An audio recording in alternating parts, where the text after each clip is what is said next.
ایک دفعہ کا ذکر ہے، ایک دور دراز جنگل کے بادشاہ سلیمان اپنے عالی شان محل میں بیٹھے تھے۔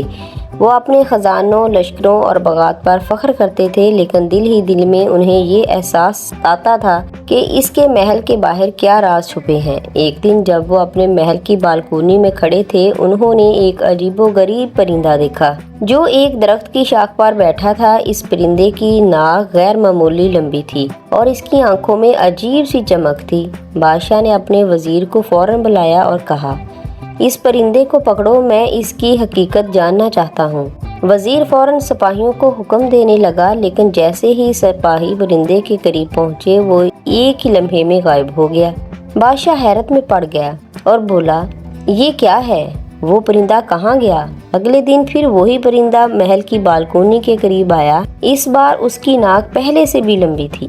بادشاہ نے اسے دیکھتے ہی وزیر کو بلایا اور کہا، دوبارہ اسے پکڑنے کی کوشش کرو۔ لیکن جیسے ہی سپاہی نزدیک پہنچے، پرندہ اپنی ناک کو لہرا کر ایک دھند میں بدل گیا اور محل کی دیواروں میں گم ہو گیا۔ بادشاہ نے وزیر سے پوچھا، کیا یہ کوئی جادوئی ہے؟ وزیر نے بھی سر ہلا کر کہا، یہ عام پرندہ نہیں لگتا حضور، شاید اس میں کوئی راز چھپا ہے۔ اگلے دن پرندہ پھر محل کے باہر آ موجود ہوا، لیکن اس بار وہ محل کے باغ میں اترا۔ اس کی لمبی ناک گھاس کے بیچ پھیلی ہوئی تھی اور وہ سر ہلا کر کچھ کہنے لگا، مگر اس کی آواز صرف بادشاہ کو سنائی دی۔ اے بادشاہ، پرندے نے گہری آواز میں کہا، میں نایاب ناک پرندہ ہوں۔ میں ایک بہت بڑا راز جانتا ہوں جو تمہارے محل سے وابستہ ہے، لیکن اس راز تک پہنچنے کے لیے تمہیں میری ایک پہیلی حل کرنی ہوگی۔ بادشاہ نے پرندے کی بات سن کر کہا، کیا پہیلی ہے؟ مجھے بتاؤ۔ پرندے نے کہا، یہ پہیلی تمہیں سوچنے پر مجبور کر دے گی۔ سنو، ایک ایسی چیز بتاؤ جو ہر وقت ساتھ رہتی ہے، لیکن جب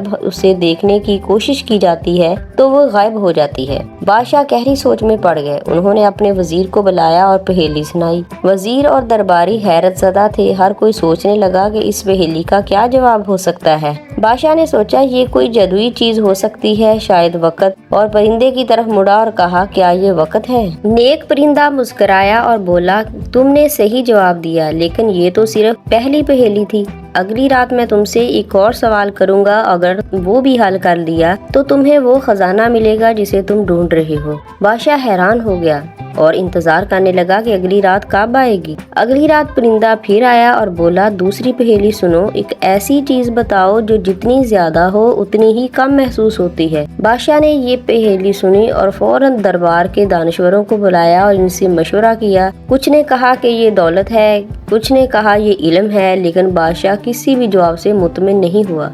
وہ پوری رات اس پہیلی کو حل کرنے کی کوشش کرتا رہا۔ اچانک بادشاہ کی بیٹی آ کر بولی، ابو جان، شاید اس کا جواب لالچ ہے، کیونکہ لالچ جتنا زیادہ ہو انسان اتنا ہی کم مطمئن ہوتا ہے۔ بادشاہ کو یہ جواب پسند آیا۔ انہوں نے پرندے سے کہا، یہ لالچ ہے۔ پرندے نے اپنی لمبی ناک کو ہلایا اور خوش ہو کر کہا، تم نے ایک اور پہیلی حل کر لی، لیکن اب تمہیں آخری پہیلی کا سامنا کرنا ہوگا۔ وہ سب سے مشکل ہے۔ اگر تم نے یہ بھی حل کر لی تو تمہیں وہ راز ملے گا جو تمہارے محل میں چھپا ہوا ہے۔ بادشاہ نے پرندے کی طرف دیکھا اور کہا، کیا یہ پہیلی سنانے کا وقت آ گیا ہے؟ پرندہ سر ہلا کر بولا، کل رات آخری پہیلی کے لیے تیار رہنا۔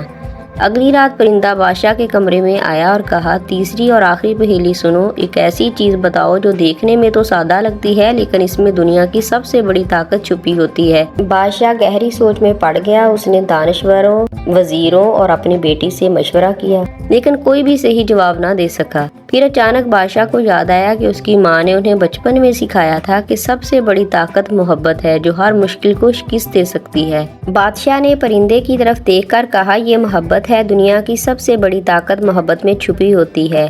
نیک پرندہ خوش ہو کر بولا، تم نے سبھی پہیلیاں حل کر لیں اور اب میں تمہیں وہ راز بتانے والا ہوں جو تمہارے محل میں چھپا ہوا ہے۔ بادشاہ حیران ہو کر انتظار کرنے لگا۔ پرندہ اپنی لمبی ناک کو زمین پر رگڑتا ہوا ایک خفیہ دروازے کے پاس چلا گیا۔